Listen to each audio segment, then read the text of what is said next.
Práve sa v tejto chvíli sa začína cena televíze Polar na 1640 metrov o 24 000 korún českých autoštartom pre trojročné a staršie kone so štvoricou účastníkov. Dopredu ide Tempar Unkas, za ním potom trojica koní vo vyrovnanom slede od bariéry Radius, Donadoni Trans Air a zvonka trošku rozdáva metre polská zástupkyňa Vahindulis. Takáto je situácia v oblúku.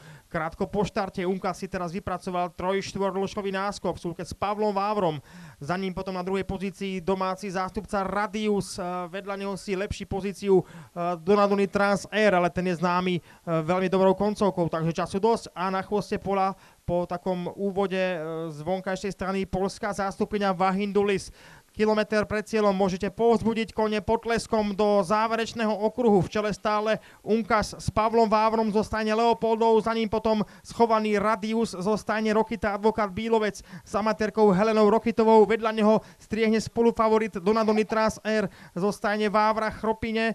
Dva so Zdeňkom Vávrom a problémy polskej zástupkyne Vahindulis, ktorá zvonka rozdávala metre, zacvalala a Roman Mateušiak ju musí pre Štút Šukalice zrovnať a stráca a v tejto chvíli dosťahová komisia diskvalifikovala koňa číslo 5. Koň číslo 5 Vahindulis je teda mimo dostihy a pokračuje platne už iba trojica koní. Stále prakticky od štartu vedie Unkas.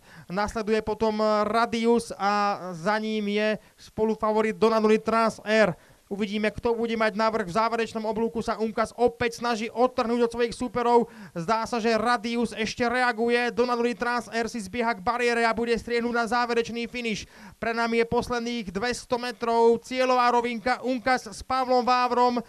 Zvonka vľavo domáci Radius s amatérkou Helenou Rokitovou a ešte od bariéry sa snaží rozhýbať Zdeněk Vávra, Donadoni Trans Air. Stále je to však Unkas, ktorý systémom štart cieľ vyhrá. Na druhej pozícii už má hlavu Donadoni Trans Air alebo Radius. Radius druhý, Donadoni Trans Air tretí a na štvrtej pozícii, respektíve diskvalifikovaná, príde Vahindulis s Romanom Mateušiakom. Takže Unkas číslom 4, systémom štart cieľ víťazom, na druhej pozícii potom zrejme Radius a tretí Donadoni Trans Air.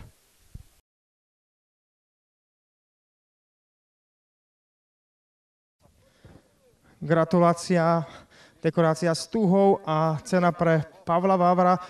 Pavle, ako ste vnímali tie dostihy? Zrejme taktická bitva, pomáhali ste aj kolegovi zo stajne, alebo ste išli len na seba a verili ste, že to Unkas prestojí? Pojďme dělat kolečko.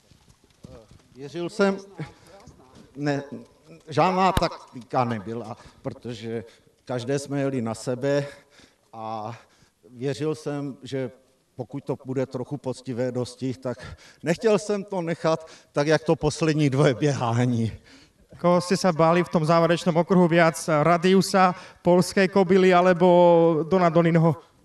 Toho našeho, protože vím, jak chodí doma. Ďakujem, to je Pavel Vávra. Unkas teda môže do stajní. No a opýtal by som sa aj inžiniera Jaromíra Tielku, šijúcej legendy československého krusáckého športu, majiteľa stáje Leopoldov, ako ste prežívali dostihy. Víťazstvo Unkasa v závere sezóny už nechodil až tak ako na jar. Čakali ste triumf? A tak čekal asi jo. A jenom dneska běhal poprvé za stáj, teda naposled za stáj Leopoldu. Bohužel se prodal. A prezradíte viac o tejto transakcii? Ostáva teda u Zdeňka Vávru? Ano, zůstává. Jo. Takže gratulujem k víťazstvu na rozlúčku. Děkuju.